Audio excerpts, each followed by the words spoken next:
이상하게도 어떤 사람과 대화를 하면 마치 내가 상대방의 감정 쓰레기통이 된 것 같은 기분이 드는 경우가 있지 않나요? 잠들기 전 그 사람과 나눴던 대화를 자꾸 곱씹게 되고 이불킥하지는 않는지요. 그런 관계는 반드시 잘 정리하거나 거리를 둬야 합니다. 특히 이 중에서 무슨 일이 있어도 피해야 하는 사람은 바로 사람입니다.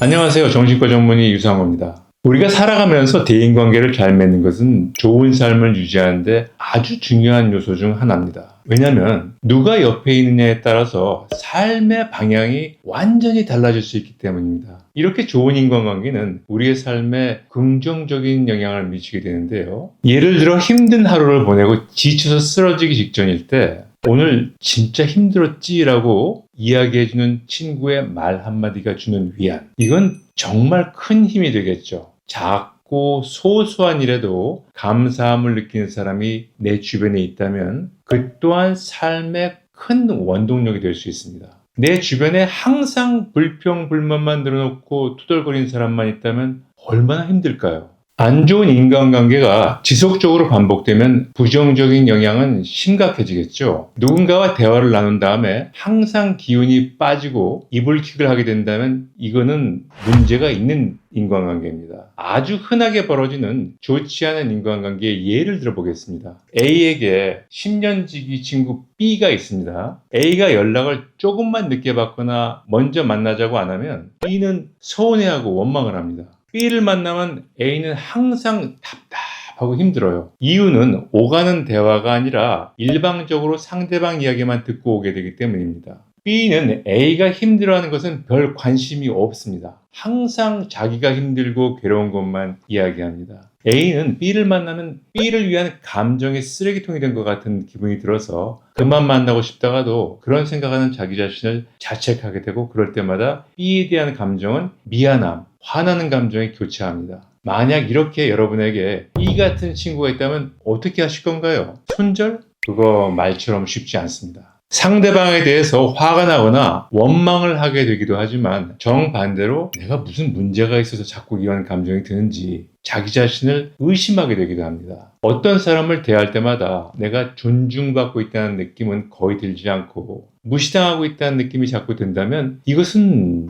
심각한 문제죠. 그래서 더 중요한 건 상대방이 나를 건강하게 만드는 사람인가 아니면 해를 끼치고 있는 사람인가를 구별하는 것이 정말 중요합니다. 그래서 지금부터 이런 유해한 인간관계를 막기 위해 만나게 된다면 반드시 피해야 할 사람들의 특징을 말씀드려 보겠습니다. 대인관계에서 나를 보호하기 위한 가장 중요한 것은 일단 상대방이 어떤 패턴, 어떤 유형의 사람인지를 파악하는 겁니다. 이걸 알면 상대방이 이런 식으로 나오는 사람이구나, 이런 식으로 나를 대하겠구나 생각하고 감안하면서 상대를 할 수 있는 거죠. 여러 가지 유형이 있지만 그게 다음 세 가지 유형으로 피해야 될 인간관계를 분류해 볼 수 있습니다. 첫 번째는 항상 부정적인 사람입니다. 어떤 이야기가 나오든 간에 일단은 부정적인 반응을 보이는 인간들입니다. 그게 되겠어? 그거 내가 해봐서 아는데 안 돼. 이런 식으로 이야기를 하죠. 뭔가 해보겠다고 하면 괜히 하다가 망한다, 하지 마, 쓸데없어, 늘 부정적인 말을 던지며 막는 사람들입니다. 이런 사람 곁에 오래 있으면 내가 뭐 잘못된 게 아닌가? 자꾸 자기 검열을 하게 되고 자기도 모르게 부정적인 사고방식을 따라하게 될 수 있습니다.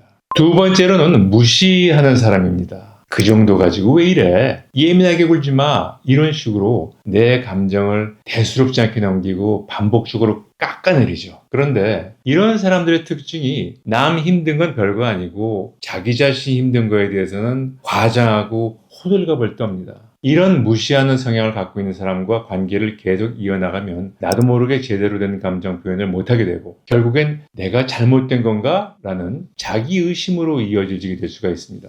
세 번째는 경계를 존중하지 않는 사람입니다.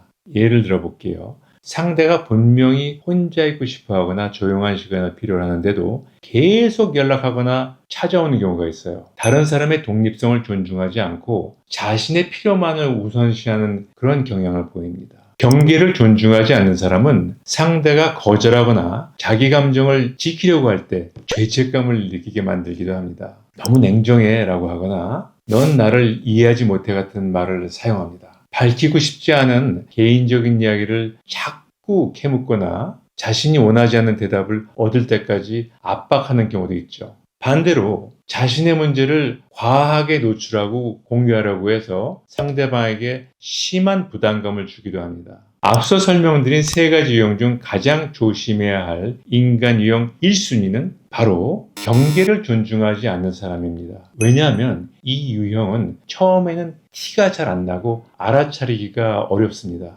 내가 예민한 건가 하며 스스로를 탓하게 되기도 하죠. 하지만 우리의 몸은 거짓말을 하지 않습니다. 이런 사람들을 상대한 이후엔 여지없이 머리가 아프거나 속이 얹히거나 하는 신체 증상이 올 수 있습니다. 몸이 보내는 불편함이 바로 경고 신호인 셈이죠. 그런 사람과는 손절하세요라는 말은 너무 쉽죠. 실제로 관계를 끊는 게 어렵다는 거예요. 내가 이래도 되나 하는 죄책감 혹은 오랜 정 때문에 망설이게 되죠. 그런데 관계를 생각해보면 아주 가깝고 자주 보는 이쪽, 그리고 반대쪽은 완전히 끊어져서 전혀 연락을 주고받지 않는 반대쪽이겠죠. 그렇다면 이쪽 끝과 저쪽 끝 사이에는 매우 다양한 관계가 존재할 수 있다는 생각에서 출발하는 겁니다. 그래서 상대방과의 관계를 자주 보고 접했던 관계에서 갑자기 저런 상태로 가는 것이 아니라 중간에 어느 수준으로 갈 것인가를 머릿속에서 먼저 그려야 합니다. 그래서 오늘은 현실적으로 누구나 시도해 볼 수 있는 관계 정리법 3가지를 알려드리겠습니다. 첫 번째는 부드럽게 예고하고 멀어지기입니다. 계속 연락 오는 사람이 있는데 이제는 관계를 정리하고 싶다면 먼저 가볍게 선을 그어보는 것부터 시작해 볼 수 있겠습니다. 예를 들어 볼까요? 내가 요즘에 여러 가지로 마음에 여유가 없는 상황이어서 나중에 좀 여유 생기면 연락할게. 이 말 한마디면 상대방에게 신호를 줄 수도 있고 내가 느끼는 죄책감도 줄어듭니다. 굳이 싸우지 않아도 조용한 단절을 이끌어갈 수 있는 방식이죠. 두 번째로는 말없이 거리두기입니다. 겉으로는 나쁜 사람 같지 않지만 만날수록 기분이 나빠지는 사람들 있잖아요. 이런 경우는 남녀 간의 궁합 같아서 상대방과 내가 잘 맞지 않는 거예요. 이럴 때는 굳이 미리 설명하거나 양해를 구하지 않아도 됩니다. 그냥 먼저 연락하지 않고 답장은 짧게, 톡방에서는 읽기만 하고 반응하지 않는다든가, 또는 만나자는 요청이 계속되면 이번에는 사정이 있어서 라는 식으로 미루기 등이 방법이 될 수 있습니다.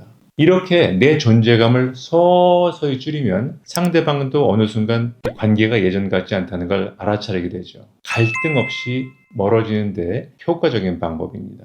세 번째는 단호하게 선을 긋는 방법입니다. 앞서 설명드린 2가지 방법이 효과가 별로 없거나 또는 섭섭함이나 서운함을 넘어서서 상대방이 화를 내는 경우에도 적용해 볼 수 있죠. 이런 경우는 관계를 명확하게 정리할 수 있는 절호의 기회이기도 합니다. 길게 설명하거나 상대를 설득하려고 할 필요가 없어요. 짧고 정중하지만 분명한 메시지가 가장 좋습니다. 예를 들어보자면 우리가 서로에게 도움이 되지 않는 것 같아. 당분간 거리를 두고 싶어. 이 말은 정중하지만 단호한 경계선 긋기입니다. 상대가 섭섭해하거나 화를 낼 수도 있지만 그 감정까지 내가 굳이 다 감당할 필요는 없습니다.